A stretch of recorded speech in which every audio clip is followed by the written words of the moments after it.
বাবা, তুমি মাছ কাটতেছো? লামিয়া কোথায়? আছে বাবা, ও তো ঘরে আছে।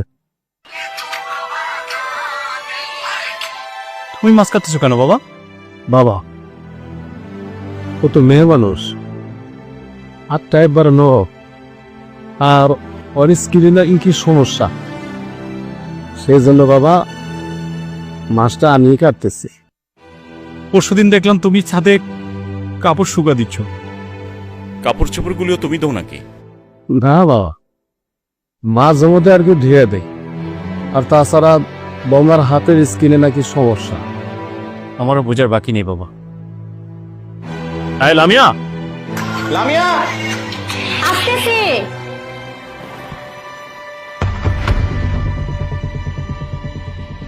কি ব্যাপার, এভাবে ডাকছো কেন?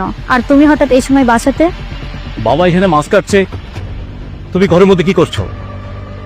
বাবাই তো মাছ কাটে, আমি তো মাছ কাটতে পারি না, আমার হাত ছিলে যায় আর আমার স্কিন নষ্ট হয়ে যাবে না। আর এগুলো তো বাবাই করে। বাবা করি মানে? ঘরের সকল কাজ কাম কি বাবাই করে? ঘর মোছা থেকে শুরু করে ঘর চাল দেওয়া শুরু করে বাজার ঘাট রান্না বান্না সবকিছু বাবাই করে? হ্যাঁ, বাবাও করে, আমিও করি। বুঝতে পারছি। আমি না থাকাকালীন তুমি আমার বাবাকে দিয়ে সবকিছু করাচ্ছ, হ্যাঁ?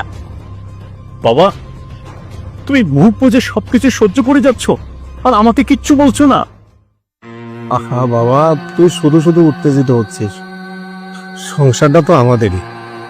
আর আমি যদি একটু কাজকর্ম করি, এত সংসারের কোনো অশান্তি হবে না। আমি এখন অবসরে আছি, আমি তো চাই না বাবা বোঝা হয়ে তোদের সংসারে থাকতে। তাই আমি এই কাজগুলো নিজ ইচ্ছেতেই করছি বাবা। তুই শুধু শুধু বৌমাকে দোষ দিস না বাবা। তুমি সব কি বলতেছো বাবা?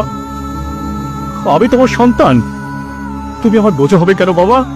তুমি তোমার মাথার তাজ। এই, তুমি ঘরের ভিতরে কি করো? হ্যাঁ, কি করো তুমি ঘরের ভিতরে? আর এখানে আমার বাবা সব কাজ করে যাচ্ছে, কাপড় ধোয়া থেকে শুরু করে রান্না বান্না থেকে শুরু করে গরম মশলা থেকে শুরু করে সবকিছু আমার বাবা করছে, আর তুমি ঘরের ভিতরে বসে টিকটক বানাচ্ছ। আর আমি তোমাকে বিয়ে করে নিয়েছি টিকটক বানানোর জন্য। আমি তোমাকে বিয়ে করে এনেছি আমার বাবার সেবা করার জন্য, আর তুমি তা না করে আমার বাবাকে দিয়ে চাকরি কাজ করাচ্ছ। আরে কি বলছো তুমি এসব? আর আমি তো বাবাকে কিছু বলি নাই, আর তাছাড়াও আমি এসব কখনো করি নাই, আমি তো পারি না। আব্বু আম্মু কখনো